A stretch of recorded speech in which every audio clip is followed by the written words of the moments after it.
باب علامة المنافق. حدثنا سليمان أبو الربيع قال حدثنا إسماعيل بن جعفر قال حدثنا نافع بن مالك بن أبي عامر أبو سهيل عن أبيه عن أبي هريرة عن النبي صلى الله عليه وسلم قال آية المنافق ثلاث إذا حدث كذب وإذا وعد أخلف وإذا اؤتمن خان. جی باب کیا جی؟ باب علامت المنافق. باب ہے اس بارے میں کہ منافق کی نشانی کیا ہے، منافق کی علامت کیا ہے.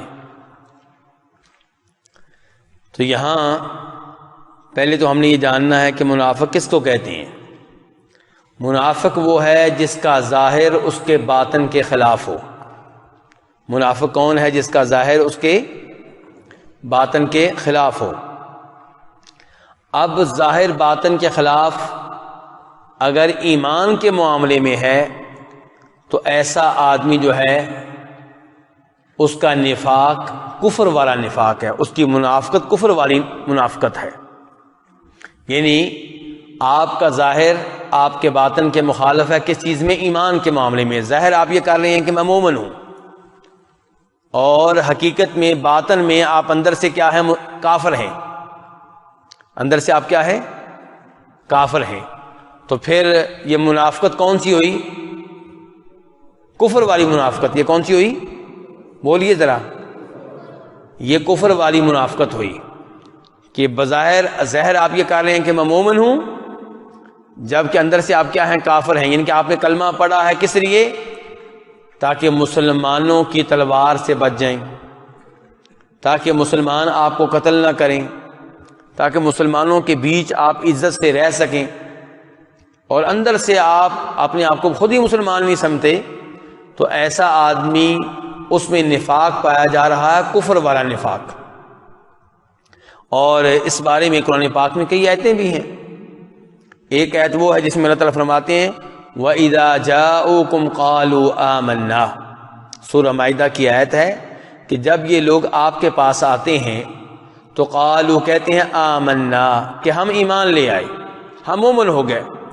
اللہ تعالیٰ کہتے ہیں وَقَدْ دَخَلُوا بِالْكُفْرِ وَهُمْ قَدْ خَرَجُوا بِهِ. اللہ تعالیٰ کہتے ہیں جھوٹ بول رہے ہیں. جب یہ ایمان میں داخل ہوئے تھے تو کفر کے ساتھ داخل ہوئے تھے. اندر کیا تھا؟ کفر تھا. اور اب واضح طور پہ وہ دین اسلام چھوڑ چکے ہیں تو اسی کفر کو ساتھ واپس لے کر گئے. اور سورہ بقرہ کا دوسرا رکوع آپ پڑھ لیں تو وہاں پہ بھی اللہ تعالیٰ نے منافقین کا تذکرہ کیا ہے کہ وَإِذَا خَلَوْا إِلَىٰ شَيَاطِينِهِمْ، کہ جب یہ لوگ اپنے سرداروں کے ساتھ خلوت میں تنہائی میں بیٹھتے ہیں قالوا، تو کہتے ہیں اِنَّا مَعَكُمْ، ہم تمہارے ساتھ ہیں. بھئی تم نے تو کلمہ پڑھ لیا تھا. تو کہتے ہیں اِنَّمَا نَحْنُ مُسْتَهْزِئُونَ، کلمہ جو ہم نے پڑھا تھا وہ تو ہم مسلمانوں کا مذاق اڑا رہے تھے. تو یہاں پہ اللہ نے جس نفاق کا تذکرہ کیا، یہ نفاق کون سا ہے؟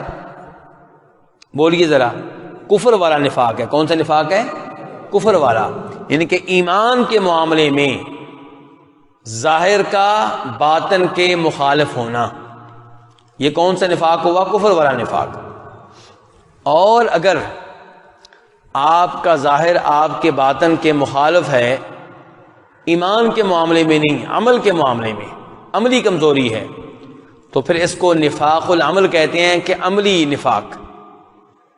کفر والا نفاق نہیں ہے. کون سا نفاق ہے پھر یہ عملی نفاق ہے، یہ کفر والا نفاق نہیں ہے. تو یہاں پہ دیکھیے امام بخاری حدیث بیان کرتے ہیں، کہتے ہیں حدثنا سلیمان ابو الربیع، کہ ہمیں یہ حدیث بیان کی ہے سلیمان بن داود الزہرانی العتکی ابو الربیع نے. اور وہ کہتے ہیں قال، وہ کہتے ہیں، کون کہتے ہیں؟ سلیمان.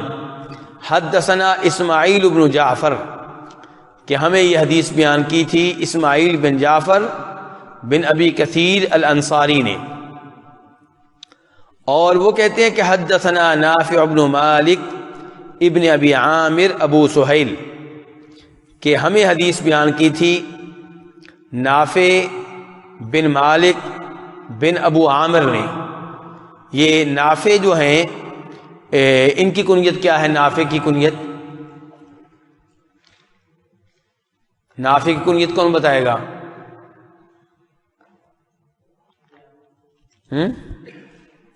ابو سہیل لکھی ہوئی ہے، کیا لکھا ہوا ہے؟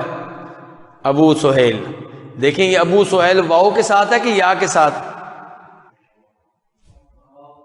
یہ چونکہ واؤ کے ساتھ ہے اس لیے ہمیں پتا چل گیا کہ ابو سہیل کا تعلق نافع سے ہے۔ اگر اس کا تعلق ہوتا مالک سے تو پھر اس نے ہونا تھا ابی سہیل، پھر اس نے کیا ہونا تھا؟ بولیے علماء کرام، ابی سہیل۔ چونکہ ابو سہیل ہے اس لیے ہمیں پتا چل گیا کہ کنیت ہے نافع کی۔ اچھا، اب نافع کس سے روایت کر رہے ہیں؟ عن ابی ہی، نافع کس سے روایت کر رہے ہیں؟ اپنے باپ سے۔ یہ باپ کا نام کیا بیٹا بتائیں ذرا؟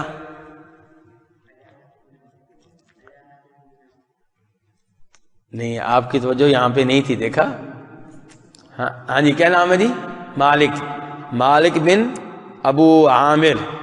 یہ جو مالک ہیں یہ امام مالک کے دادا ہیں۔ یہ جو مالک ہے نا، ان ابی ہی، نافع کے جو والد ہیں یہ امام مالک کے کیا لگتے ہیں؟ امام مالک کے دادا ہیں۔ اچھا، وہ کس سے روایت کرتے ہیں؟ وہ ابو ہریرہ، ان ابی ہریرہ، ابو ہریرہ سے۔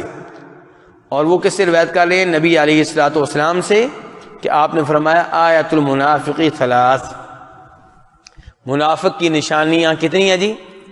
منافق کی علامتیں، منافق کی نشانیاں 3 ہیں۔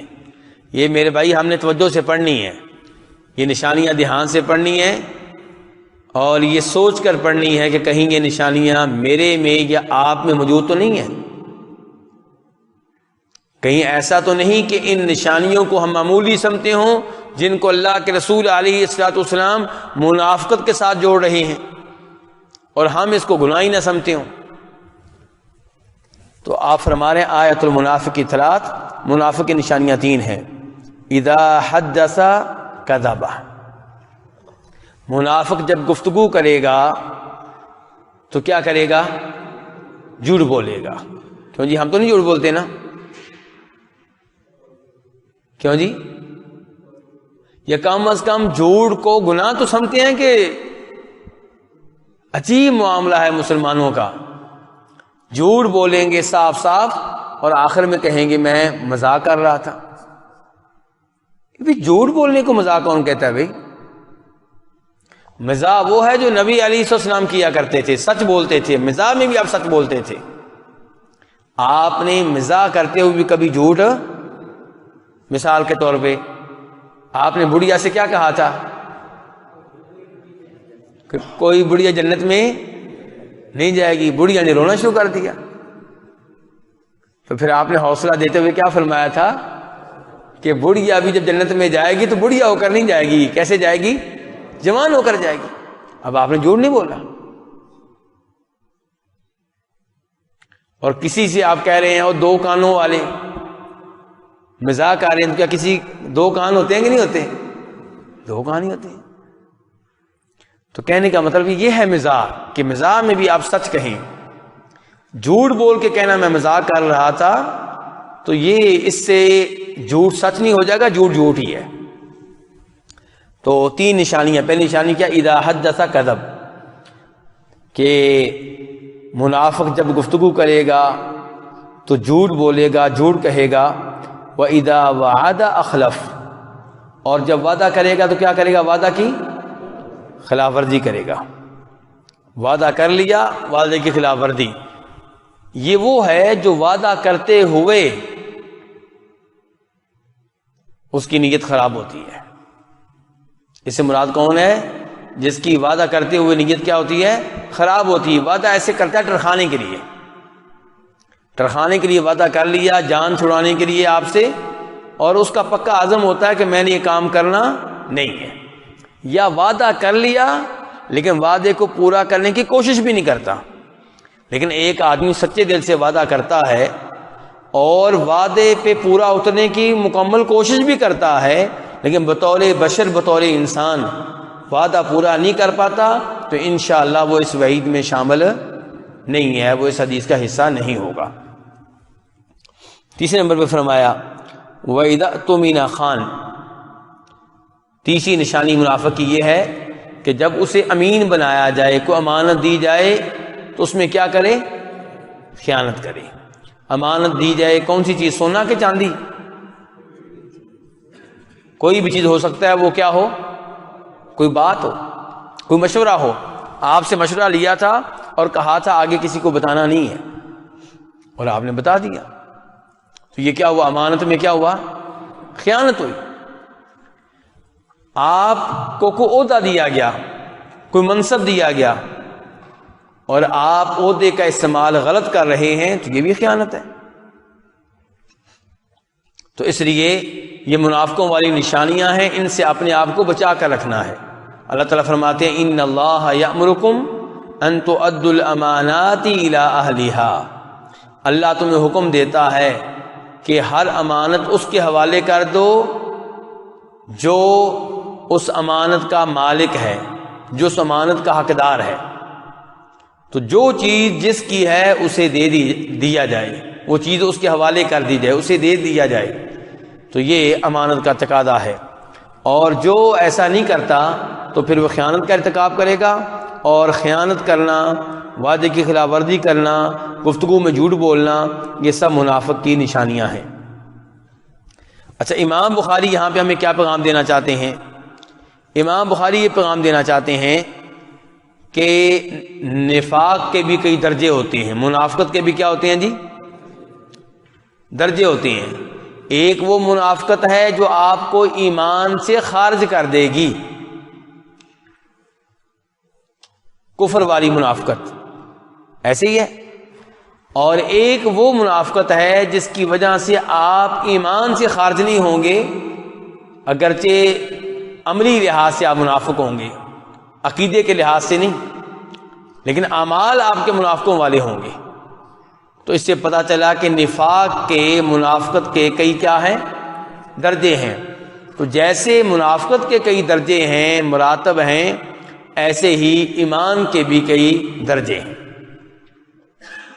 تو یہ کہنا کہ ایمان کا لیول ایک ہی رہتا ہے اور ہمارا ایمان اور جبرائیل علیہ السلام کا ایمان ایک جیسا ہے، ہمارا ایمان اور جناب صدیق کا ایمان ایک جیسا ہے، ہمارا ایمان اور صحابہ کرام کا ایمان ایک جیسا ہے، یہ موقف درست نہیں ہے۔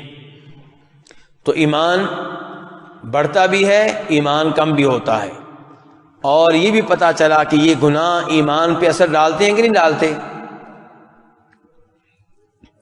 یعنی کہ جو جھوٹ بولے گا، وعدے کی خلاف ورزی کرے گا، امانت میں خیانت کرے گا، اس کے ایمان میں کمی آئے گی کہ نہیں آئے گی؟ اس کے ایمان میں کمی آئے گی، اس کا ایمان ناقص ہوگا۔ تو یہ آپ نہیں کہہ سکتے کہ سب کا ایمان ایک جیسا ہے یا ایمان کا لیول ایک جگہ پہ رہتا ہے، یہ کہنا درست نہیں ہے۔ اور یہ کہنا درست نہیں ہے کہ جھوٹ بولنے سے آپ کافر ہو جائیں گے، یا وعدہ کی خلاف ورزی سے آپ کافر ہو جائیں گے، یا امانت میں خیانت کرنے سے آپ کافر ہو جائیں گے، یہ بات بھی درست نہیں ہے۔ کیونکہ یہ تینوں جو نشانیاں آپ نے بتائی ہیں یہ کفر والے نفاق کی نہیں ہیں، یہ عملی نفاق کی ہیں۔ اس سے یہ پتہ چلتا ہے کہ آپ کا ایمان کمزور ہے، آپ ایمان میں پختہ نہیں ہیں۔ تو جیسے یہ سب کچھ نفاق میں ہے اور نفاق میں مراتب و درجات ہیں، ایسے ہی ایمان میں بھی درجات ہیں، اور ایمان کسی کا زیادہ ہوگا اور کسی کا کم ہوگا۔ جی